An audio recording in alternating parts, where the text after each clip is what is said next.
satu bandara dihandle 2 koordinator. Satu bandara 2 koordinator? Iya, kalau di kami itu satu koordinator handle 5 bandara. sampai 6 bandara. Senangnya kami lagi di IASM, ini salah satu daya tariknya mungkin kita nggak punya jam kerja.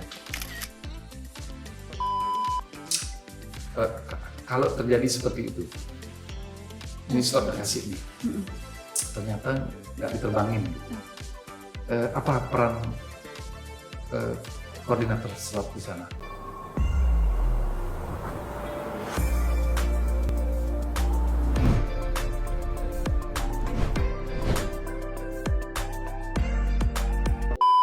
Beli kadek Tresna, akhirnya ketemu di di JW Talk Podcast. Apa kabar Beli? Tunggara sehat. Biasa. Terima kasih atas undangannya di Layan. Ditemenin sama Mbak Mary Dwi Handayani. Iya Pak. Selamat datang dia. Terima kasih. JW Talk Podcast. Sehat Mbak? Sehat Pak. IASM itu apa Mas? IASM itu adalah kepanjangannya Indonesia Airport Slot Management. Indonesia Airport Slot Management. Apa itu?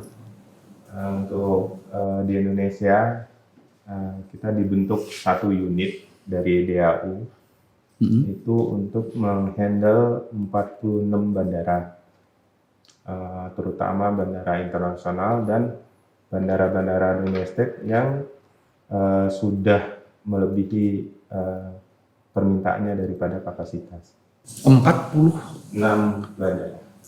Kalau nggak salah kita informasinya hampir 200 lebih ya bandar udara yang ada. Tapi cuma 46 yang yang dianggap sudah banyak permintaan ke bandara tersebut. Oh gitu. Beli kadek sekarang posisi adalah ketua IASM. Mbak Mary sebagai koordinator. Koordinator, benar. Apa bedanya? Ketua itu kami ada strukturnya, ada ketua, di bawahnya itu ada wakil ketua, terus koordinator itu untuk penyiapan slot dari permintaan airline, itu tugasnya koordinator, terus wakil ketua itu bertugas di keuangan, administrasi dan keuangan, ketua itu pengambil keputusan final.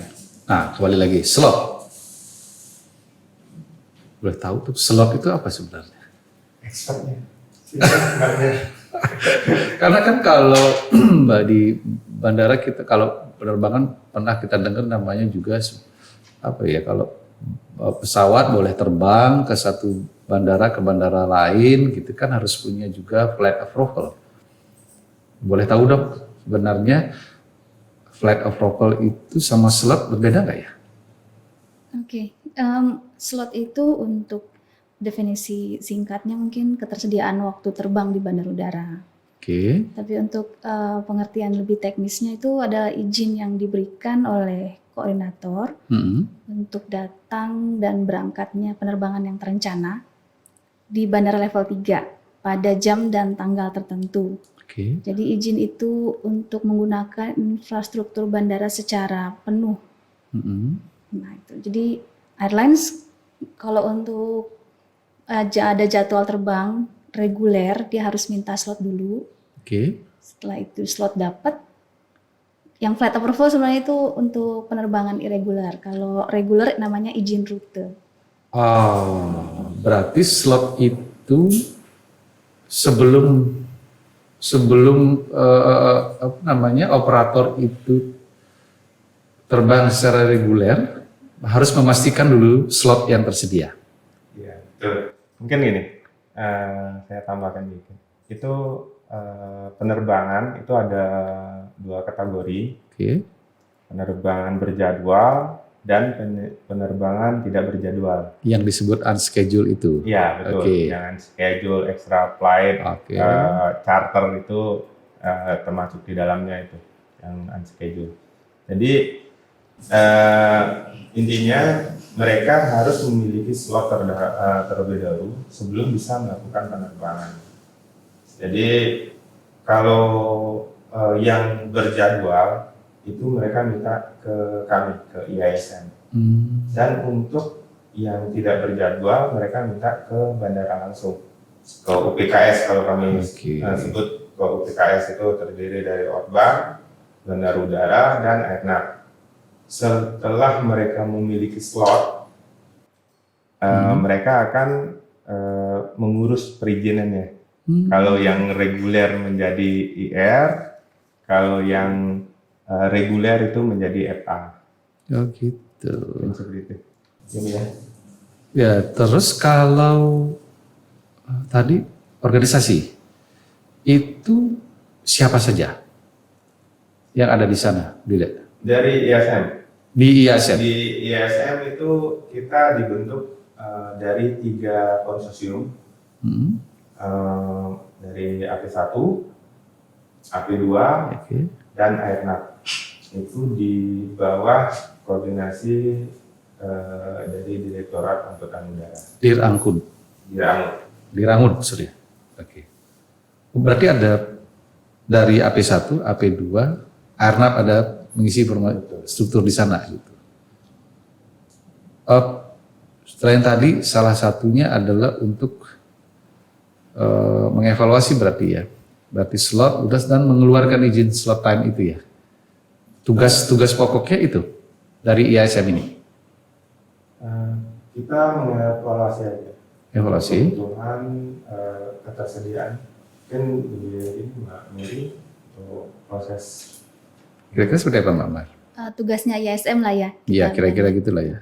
Pertama kita ada garis besarnya ada 3, ada planning, terus ada daily coordination, terus ada slot monitoring.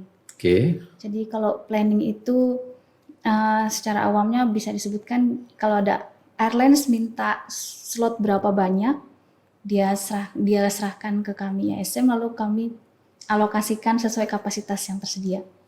Itu planning, itu di awal. Lalu setelah itu ada daily coordination, jadi kadang-kadang operator airlines itu ada perubahan jam atau permintaan baru yang di musim berjalan, itu kita layani juga. Terus ada slot monitoring, kita juga lakukan slot monitoring. Kami IASM menerima data dari bandara. Jadi data actual movement, jam berapa terbang, flight nomor ini, hari ini gitu, ada lengkap. Terus kami olah datanya, lalu kami jadi bisa ketahuan performance slotnya berapa. Jadi di aturan juga ada kalau performance-nya tidak sesuai standar, dia mendapatkan prioritas rendah pada saat planning itu. Gitu. Oke. Performance itu seperti apa? Maksudnya gimana?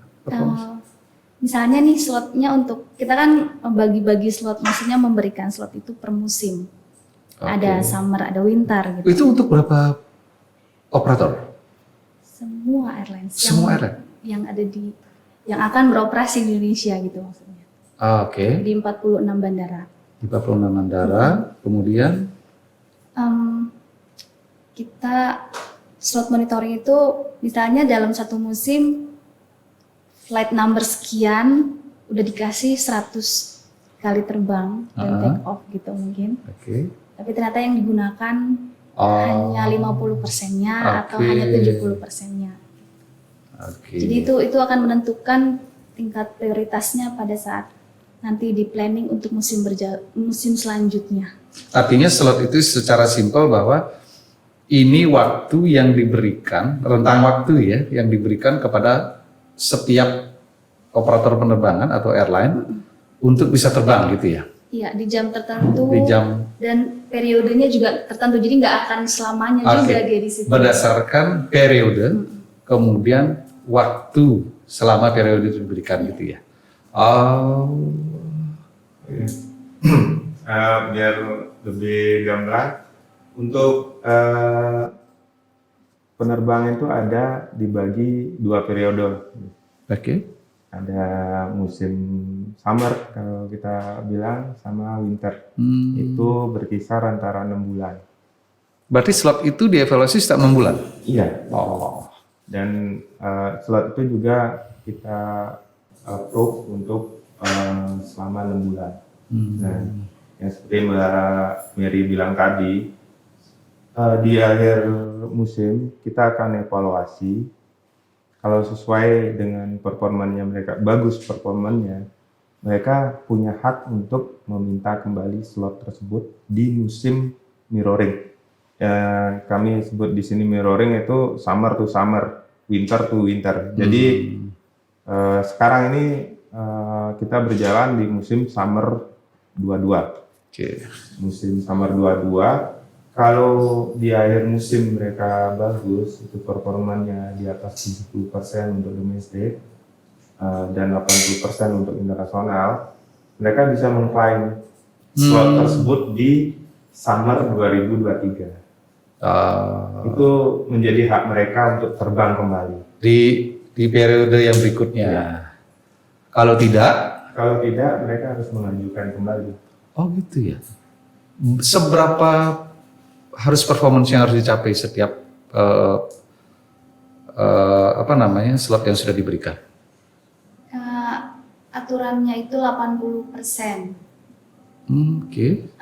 80%, di atas 80% berarti dia punya raport yang bagus gitu istilahnya ya. Dia dapat lagi untuk slot musim berikutnya, summer to summer tadi, winter to winter gitu. Tapi kalau memang performanya di bawah itu, prioritasnya bisa turun, rendah. Jadi akan menjadi pertimbangan kalau ada kapasitas kita kasih memang di jam yang dia butuhkan, tapi kalau tidak ada kapasitas kita mungkin bisa geser, tawarkan untuk bergeser atau kita tolak. Gitu ya. Kalau dari masing-masing airline itu porsinya dapatnya gimana? Seperti apa? Antara satu penerbangan, satu operator sama satu operator yang lainnya? Itu ngitungnya gimana? Misal kalau Jakarta dan Pasar gitu, kan banyak tuh yang mengajukan slot di jam yang tertentu gitu kali ya. Itu seperti apa menghitungnya, Mbak? Mengaturnya? Untuk kondisi seperti itu yang tadi kita bicarakan. Mereka sudah punya sebenarnya slot di sana. Kalau memang performanya mereka bagus, di atas 80% sampai 90% gitu, mereka berhak untuk kita berikan kembali. Tapi kalau mereka tidak sesuai dengan performa yang kita harapkan, mereka akan turun. Jadi airline lain bisa mengajukan di jam tersebut yang lebih bagus. Misal nih airline A dikasih slot di jam 7 sampai jam 9 gitu kira-kira ya. Untuk berapa penerbangan gitu? Kalau gini kita untuk penentuannya itu kan sesuai dengan kapasitas. Tapi kebanyakan jam-jam tertentu itu sudah memang airline akan tetap mempertahankan performanya mereka. Jadi memang sudah terpola seperti itu. Kalau slot yang menguntungkan nggak mungkin akan ditinggalkan. Dilepas ya. Gitu. Jadi yang kalau yang turun performanya itu menjadi tantangan buat mereka untuk meningkatkan performa. Ya artinya paling tidak ketika dia sudah dikasih ruang gitu untuk terbang dari jadwal jam tertentu, sekiranya pasti akan dimaksimalkan gitu ya. Gitu ceritanya. Makanya ada flight yang belum bisa masuk ke satu wilayah begitu kata alasan slot ya itu ya. Karena memang tidak ada ruang lagi ya waktu untuk bisa diisi gitu ya. Keren juga tuh. Udah penuh kayak Denpasar kan udah sebelum pandemi kan udah jangankan ini setiap jam itu udah penuh banget. Sampai akhirnya diutamakan yang pesawat yang itu kita utamakan yang performanya bagus gitu ya. Itulah salah satu tugas utama kami, mengefektifkan penggunaan slot di masing-masing bandara. Iya, saya dengar itu pernah juga ada akhirnya pesawat-pesawat kecil gitu justru tidak bisa masuk ke Bali, justru dikasih ke bandara terdekat gitu ya. Pernah ya seperti itu ya? Sampai saat ini masih. Iya. Kalau kayak Denpasar ya, kebetulan saya AP1, jadi Oh, apa satu Bapak? jadi agak paham. Denpasar itu ada aturan pesawat baling-baling Ya. itu dikurangin Dikurangin. karena untuk meningkatkan kapasitas runway. Semakin sedikit pesawat baling-baling itu akan mampu meningkatkan kapasitas runway Karena semakin per jamnya. itu ngomongin bicara fax juga ya. Kalau pesawat yang lebih besar berarti kan kemampuan kapasitas angkutnya juga lebih padat. Beli kadek sama Mbak Mary. Anda kan dari AP1. Beli kadek sudah berapa lama di IASM? Kalau di IASM pertama kali itu 2018 sesuai dengan kami itu ada KP dari penunjukan itu ada KP-nya dari DAU, Direktorat Angkutan Udara. Saya pertama kali masuk sesuai dengan KP 141 tahun 2018. Terus ditempatkan sebagai wakil ketua. Awalnya. Awal sebagai wakil 2018. ketua. Terus untuk 2 tahun setelahnya itu sekarang udah masuk ke periode kedua. Ada juga untuk penunjukannya dari perusahaan masih tetap ditugaskan di IASM sesuai dengan KP 104 itu saya ditunjuk jadi ketua. Mestinya berapa tahun? Setiap penugasan berapa tahun? Ya penugasan itu 2 tahun. 2 tahun. Ya, 2 tahun. Berarti sekarang masuk periode Periode kedua jadi udah masuk tahun ketiga. Dan sekarang menjadi ketua. Ketua. Keren. Selamat Bahasa Balinya itu chairman. Oh, chairman. Oke. Chairman of IASM. Iya. Ya, keren. Jadi kerjaan duduk.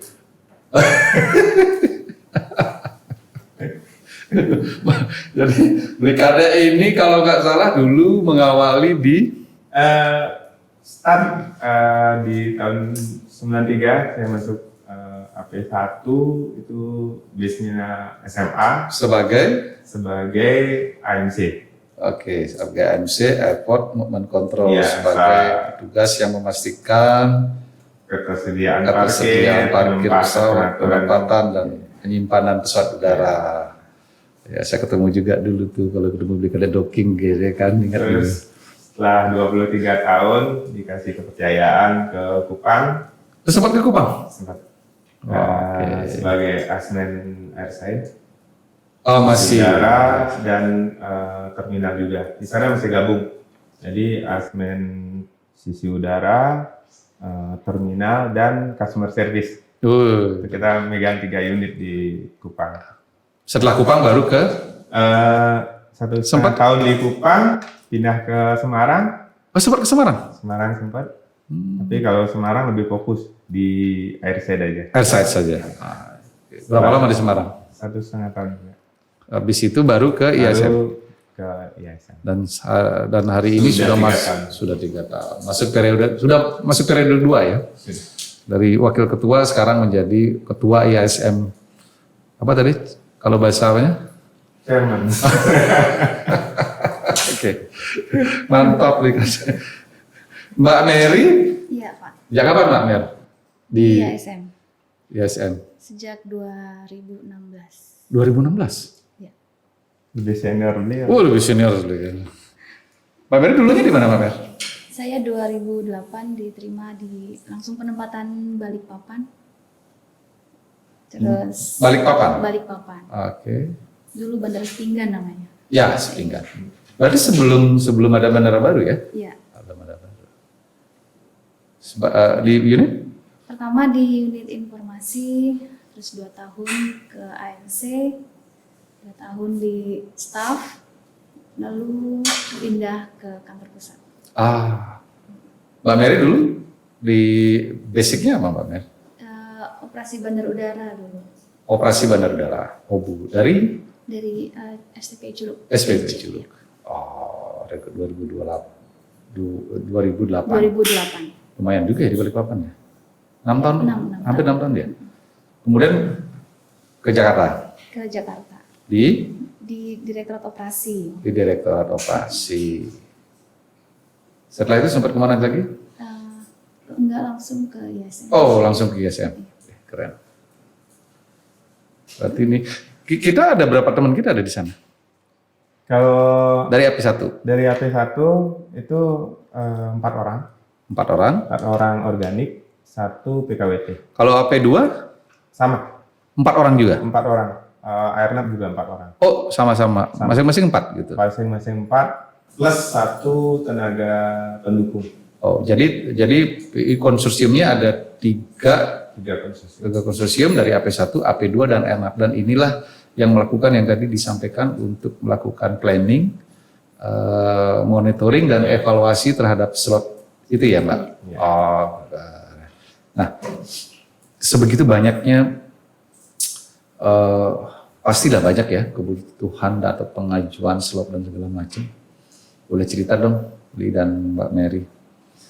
6 tahun sampai 3 tahun, kemudian 6 tahun sudah berkecimpung di dalam IASM gitu. Ini normatif pertanyaannya, jadi suka dukanya seperti apa sih? Pernah nggak ketika nentuin slot gitu harus evaluasinya apalah gitu, karena Apa ini dulu? Sukanya apa dukanya? Sukanya dulu lah. Kalau kita kebanyakan sukanya, masalahnya mendingan dukanya dulu ya. Oh gitu ya. Karena di IASM itu sukanya banyak. Ya, oke. Kalau saya pribadi untuk dukanya itu nggak terlalu sih, nggak terlalu banyak. Kadang-kadang memang kita dihadapkan pada kondisi bandara udah penuh, yang kita kelola itu kita mengelola slot itu berdasarkan NAC dari bandara masing-masing. Nah, masih banyak permintaan. Oke. Padahal NAC-nya udah penuh.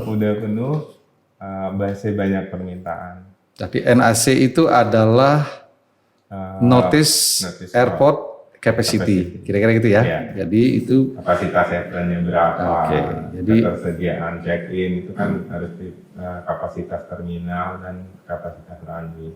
oke. Itu yang dijadikan dasar untuk Apronnya udah penuh, permintaannya masih banyak. Masih banyak. Oke. Itu yang Bikin pusing. kadang-kadang yang bikin nyesek gitu Ya ya. kan? Kalau nggak dikasih, Padahal dari laporan itu performa realisasinya itu masih sekitar 80%. Berarti ada 20% yang harus sebenarnya masih bisa kita tampung. Nah, di sana kita juga perlu pahami. Kami itu seperti yang tadi dibilang Mbak Mary, planning. Jadi planning itu tidak akan bisa sereal mungkin. Kita usahakan sereal mungkin akhirnya. Tapi kadang-kadang airline itu akan tidak bisa melaksanakan penerbangan karena mungkin dia ada target yang ke bandara lain. Jadi satu slot itu berarti banget sebenarnya. Makanya dari planning kami sudah dikasih NAC, kita planning semaksimal mungkin, tapi tidak semulus yang kita planning. Itu kadang-kadang jadi pertanyaan baik dari bandara, dari Airnav juga akan mempertanyakan itu. ya apalagi pada posisi pandemi ya, jadi ketersediaan pesawat Apalagi pada sedikit. kondisi pandemi itu aturan itu akan berubah setiap saat. Operating hours-nya sudah semakin pendek. Itu deritanya teman-teman di IC. Iya. Teman-teman koordinator itu deritanya. Nah, sekarang sukanya. Oke. Sukanya yang masih paling banyak masalahnya. Ketemu banyak airline. Kita ketemu banyak airline, terus kita di ESM itu sejatinya per tahun itu ada kegiatan di luar negeri 2 kali. Jadi kita ada namanya slot conference. Itu slot conference internasional itu dilaksanakan 2 kali setahun per musim, itu di luar negeri. Jadi kita bisa Punya kesempatan untuk tugas sama jalan-jalan ya? Iya. Bukan jalan-jalan Untuk, aja. Tugasnya jalan-jalannya kecilin. Oke. Kalau domestik kita juga punya slot conference domestik itu 2 kali juga. Setahun. Iya. Ini dilaksanakan. Jadi itu kesempatan untuk dapat pengalaman, Ya, benar. untuk bisa sambil kerja sambil mengenal dunia luar. Ya. Itu katanya Pak Ketua. Kalau Mbak Koordinator kayak apakah sama dengan suka dukanya Pak Ketua atau gimana Mbak Koordinator? Iya, sama lah kira-kira Pak. Cuman ya itu tadi mungkin yang sukanya 2 tahun sekali, sekali 2 tahun itu ya kan nggak berangkat terus. Gitu. Iya. Apalagi yang masa pandemi ini kan. Betul. Ya, kita udah 2 tahun nih. 2 tahun. Ya. Sama Bapak dengan saya. Oke. Ya, tapi syukurnya kegiatan itu memang harus dilaksanakan. Jadi kita masih ada kegiatan hybrid. Jadi memang secara global juga kita hybrid online seperti itu. Terus apa lagi tadi? Sukanya ya, betul sih tadi. Dukanya belum. Oh, dukanya. Dukanya jadi koordinator. Dukanya saya mencoba melupakan kedukanya ini gimana? Jadi lupa nih dukanya. Lagi nonton udah ya. Iya. Oke.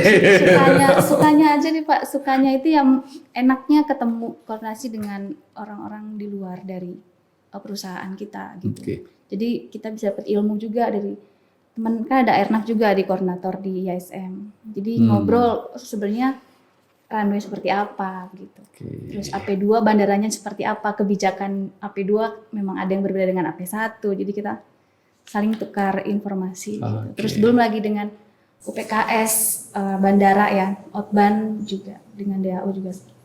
Airlines juga ya, jadi banyak jadi luas Jadi wawasan. stakeholdernya banyak ya. Oh iya. Dari Pariwisata ya ada ya. ada juga. Kalau kita koordinasinya tidak melulu dengan airline, Kementerian Pariwisata, malah Bank Indonesia juga. Oh gitu ya. Iya. Kita kalau sebelum pandemi rutin setahun sekali itu kita diundang juga dari Bank Indonesia. Itu kapasitasnya dalam hal apa? Mereka untuk planning mereka, jadi mereka ingin tahu yang sudah mengajukan slot itu dari luar itu seperti apa. Jadi mereka mempersiapkan untuk currency. Oh, iya. Itu ada juga ternyata. Oh gitu. Saya pikir slot itu hanya hubungannya sama regulator, airline, sama bandar udara. Jadi bisa lebih luas daripada itu. Ya, pariwisata juga kan. Pariwisata itu mereka memerlukan data. Apalagi ngomongin persisian itu ya. Sekarang musim ini seperti apa mungkin tren segala macam sehingga Seperti itu. Mereka kayak pariwisata itu bisa menyiapkan event kali ya. menyiapkan event lah. Terus kalau dari BI mereka butuh uang dari mana saja. Iya, informasi untuk melihat peningkatan seberapa besar impact dari penerbangan itu kali ya. Oke, jadi tadi kan sudah disampaikan bahwa yang memang tidak bisa lepas memang koordinasi dengan bandar udara memang seperti itu. Nah, selama ini menurut pengalaman Pak Ketua dan Bu Koordinator, seperti apa sih komunikasi dengan bandar udara? 46 ya? 46? Ya, 46. 46. Seperti apa sih? 15 bandara AP1. 15. Plus 1 yang KSO. sekarang kan Batam sudah masuk ke kita. Oh sudah? Ya sudah. Oke. Jadi KSU Batam 1 itu berarti P1 15, terus plus 1 KSU 16, 19 dari AP2 ya. 11 itu dari yang masih dikelola Direktorat Angkutan Udara. Oke. Sementara untuk koordinasi kalau antar bandara, terutama dari AP1, AP2, kami masih gampang karena masing-masing Karena masing-masing ada perwakilannya nih. sudah ada PIC di cabangnya, PIC masing-masing. juga sudah ada. Tapi memang kadang-kadang untuk PBU yang agak kurang lancar. UPBU nggak ada perwakilan gitu? Ada, Oke. tapi bermasalah yang seringnya itu teknologinya. Oh, kan. Internet lah, itu susah. Karena memang pada posisi yang terluar kali ya. Yang terluar. Oke. Nah, selama mengevaluasi, merencanakan, memonitoring, evaluasi slot yang ada gitu. Selama ini memang rata-rata performance seperti apa Mbak? Dari seluruh penerbangan yang mendapatkan slot ini. Performance ini dijelasin dulu karena memang masa pandemi aturannya itu berubah. Kalau Tadinya sebelum kan pandemi? Sebelum pandemi 80% aturannya. Oke. Performance ya Capek? ada yang tercapai, ada juga yang tidak. Oh iya? Ada yang tercapai, ada yang tidak. Rute-rute tertentu kali? Nggak bisa hafal saya itu. Saking banyak ya? Banyak. Karena memang kita performance itu bukan per airlines, tapi per flight number. Oh, oke. Jadi misalnya AB 123 berapa persen gitu. Jadi kita juga nggak ngeliatin rutenya, kita fokus ke nomor penerbangannya. Gitu. Juga nggak peduli airlinesnya siapa, memang ada sih airlines, tapi kita tidak merata-ratakan airlinesnya siapa, agar memang objektif penilaiannya. Jadi tidak rutenya begitu, bukan airlinesnya, tapi memang flight number tersebut berapa performance-nya. Objektif di situ. Jadi setiap rata-rata internasional bagus. Oh iya, kalau itu karena memang mereka harus memperjuangkan juga slotnya di Indonesia, juga supaya di luar negeri juga kan harus tepat mereka biasanya. Nah itu memang internasional itu selama di ASM itu memang rata-rata performa mereka pasti tercapai, karena mereka akan tetap memperjuangkan slot tersebut. Nah, slot di sini mengapa mereka pasti akan memperjuangkan itu karena ada runtutannya. Satu tempat berubah, semua posisi slot mereka akan harus dirubah. Oh iya benar ya. Tapi yang nakal itu memang kebanyakan airline domestik, karena kondisinya kadang-kadang kan kita tidak selalu ramai. Jadi musim yang low mereka kurangi penerbangan, itu kan akan merubah performance. Apalagi sekarang seperti tadi pandemi, pesawatnya sudah mulai berkurang gitu ya. Mulai berkurang itu, dan kebijaksanaan itu setiap saat berubah. Iya. Itu yang bikin teman-teman koordinator itu pusing banget. Karena kita setiap ada perubahan kebijaksanaan, kita harus merubah lagi parameter yang kita gunakan. Itu koordinator. Gimana? Saya salut sama koordinator selama ini. Gimana Pak Mer? Terkait dengan perubahan regulasi, perubahan kebijakan dan segala macam. Ya, kita kan koordinator itu masing-masing pegang antara 4 sampai 5 bandara yang di handle. Kita memang harus tahu kondisi bandara tersebut.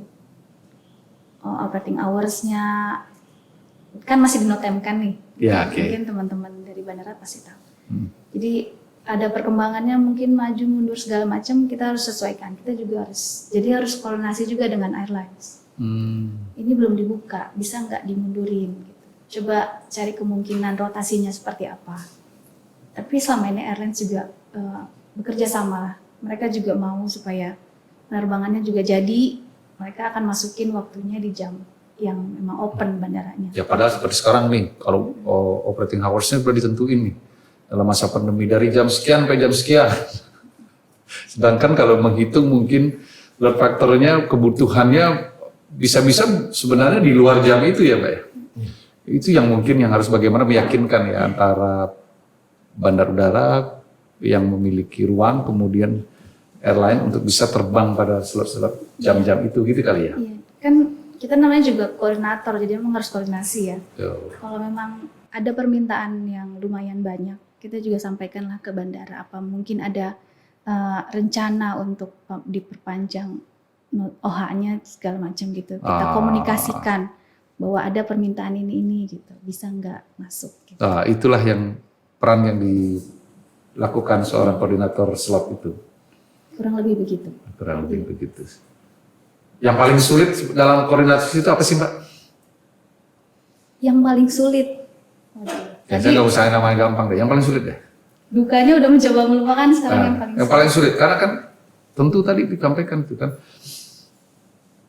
semua masing-masing bandar udara punya karakter yang berbeda, punya permasalahan juga yang berbeda-beda gitu. Sebenarnya koordinasi nggak ada yang sulit, Pak Yan. Yang penting dari hati ke hati. Iya. Kalau Mbak Mary pegang yang mana? Bandar apa? Timur. Jayapura, kebetulan semua bandara AP1. Jayapura, Balikpapan, Manado, Banjar, Biak. Manado, Banjar, Biak. Itu salah satu hebatnya koordinator di Indonesia.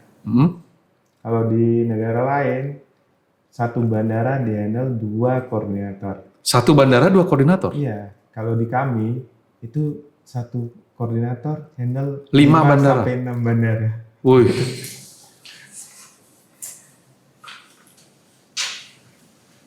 Hebat. Itu. Karena kita disuruhnya kan 46, nah orangnya cuma 10, gimana? Kebayang nggak itu ya? Itu berapa penerbangan Mbak? Bervariasi. Dari total 5 bandara itu? Kalau ngomongin sebelum COVID deh? Penerbangan itu kan berarti landing take off ya. Bisa satu bandara ada 100 kali 2. Berarti slotnya aja kadang ada 200 untuk yang bandara besar. Gitu. 200 slot? Iya, slotnya ada 200 slot. Untuk bandara yang tadi mungkin Balikpapan, Jayapura gitu. Kalau yang Manado, saya nggak tahu pastinya. Ini variatif dan fleksibel sekali. Kadang permintaannya banyak, tapi ternyata planningnya dari airlines berubah, slotnya nggak jadi. Gitu. Suka begitu soalnya. Udah dikasih ini slotnya tapi nggak jadi. Ya, mungkin marketnya belum ada atau ada perubahan kebijakan internalnya mereka. Kan itu bisa berubah slotnya. Kalau terjadi seperti itu, ini slot dikasih nih, ternyata nggak diterbangin gitu. Okay. Apa peran koordinator slot di sana? Iya, kita awalnya dulu slot sudah dikasih, tapi kan slot harus ada izin rutenya. Airlines harus mengatur, mengurus izin rute. Lalu kalau memang slot sudah diberikan tanggal 1 Juli misalnya, 7 hari setelah 1 Juli kita lihat nggak juga diterbangin? Nggak dulu. Nggak diurus izinnya. Izin rutenya, kita bisa delay 7 hari. Tanggal 1 Juli dia minta slot, kita udah kasih. Tanggal 1, tanggal 7 nggak ada, tanggal 8 saya delete. Nggak ada izin rutenya. Tapi kalau memang sudah diberikan lalu izin rutenya diurus dan telah disetujui oleh Dirjen Hubud, maka kami YSM tidak berhak untuk menghapusnya. Walaupun tidak diterbang.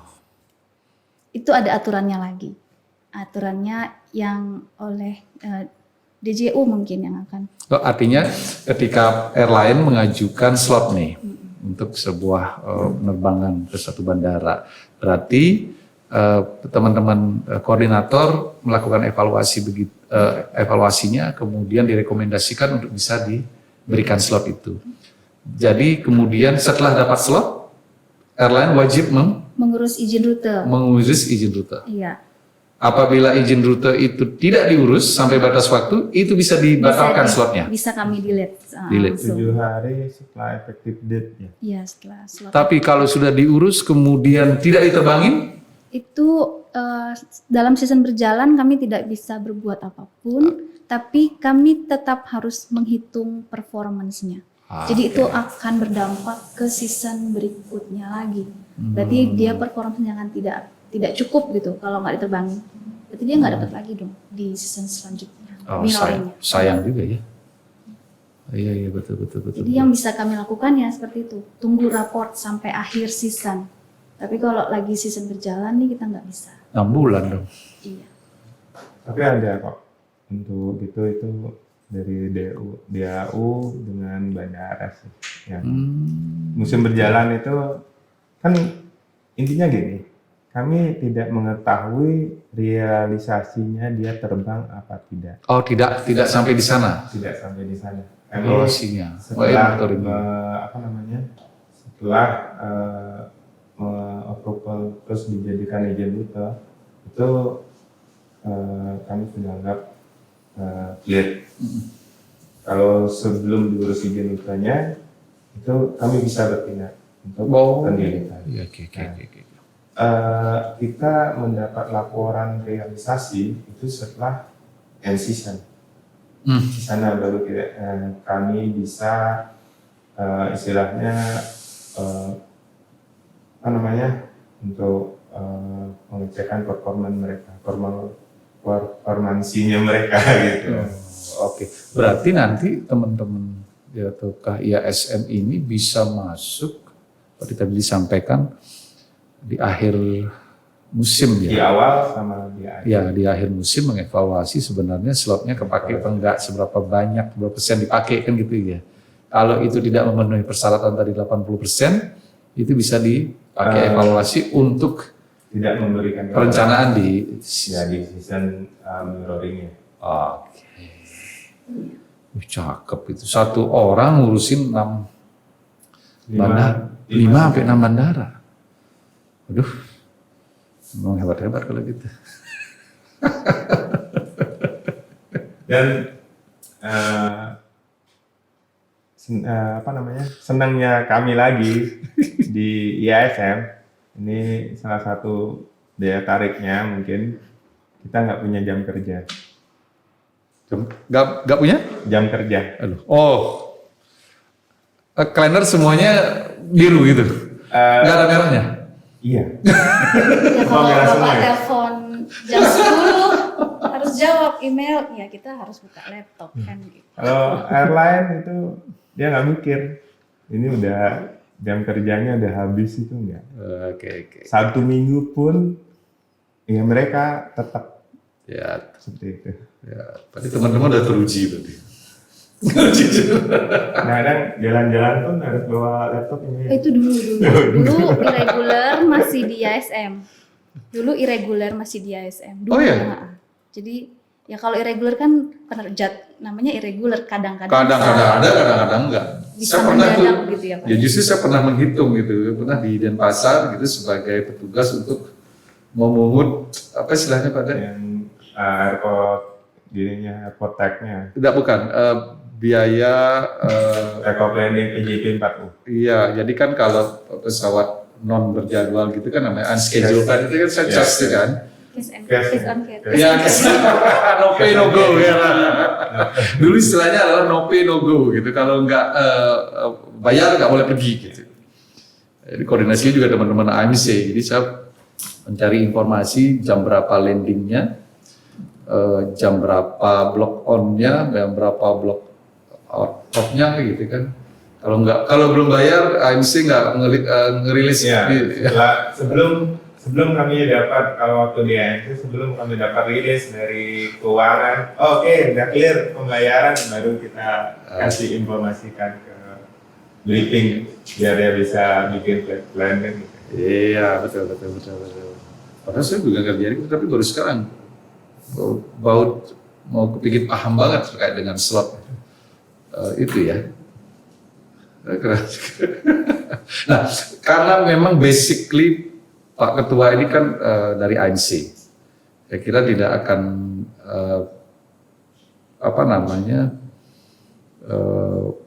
susah untuk mengimplementasikan. Tapi kalau Mbak Mary kan dari OBU, memang sebenarnya OBU juga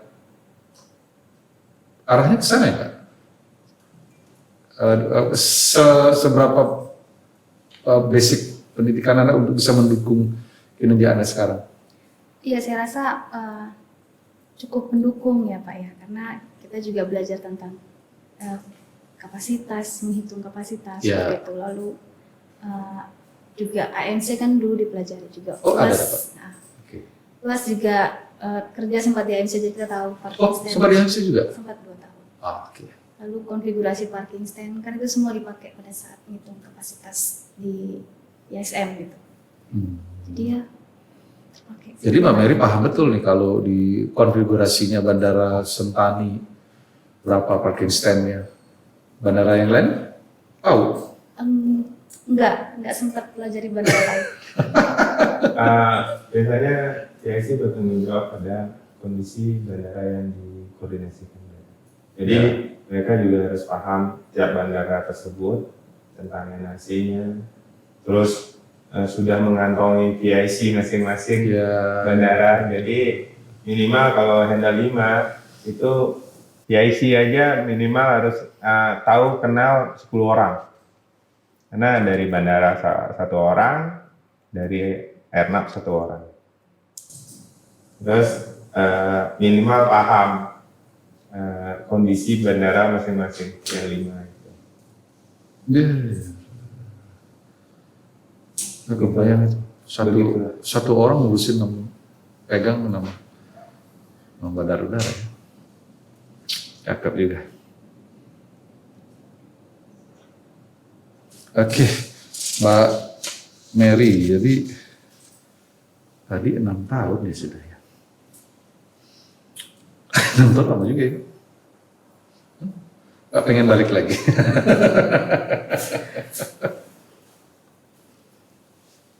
Kalau gitu kayaknya kalau masih ditugaskan itu kan sudah siap dimanapun kan gitu ya Mbak ya.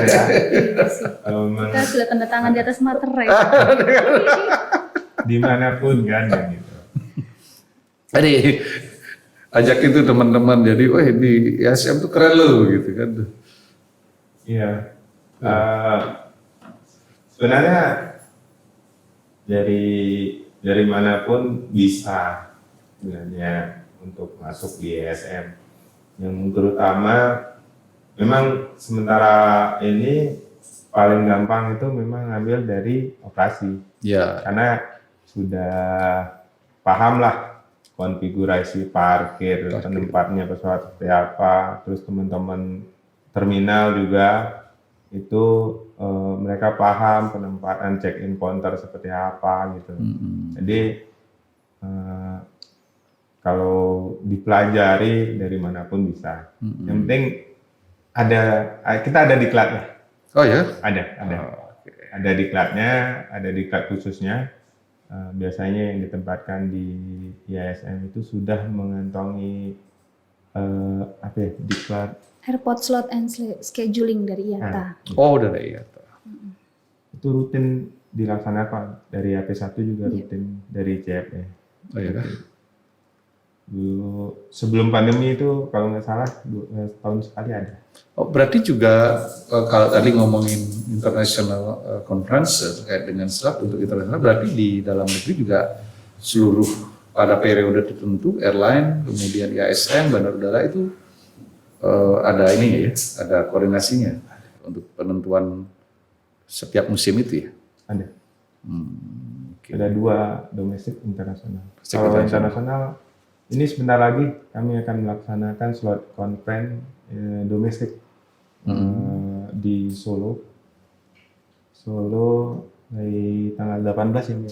Rencananya begitu. Sekarang kedudukan IASM di kantor kami masih dipinjamkan oleh AP2. AP2. Jadi di kantor di gedung 628 lantai 2. Oke. Berarti kantor yang paling terkenal itu di kalangan. Kalau airline mungkin rata-rata.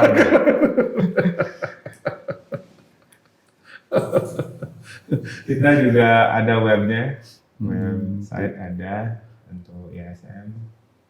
Sempat silahkan buka-buka.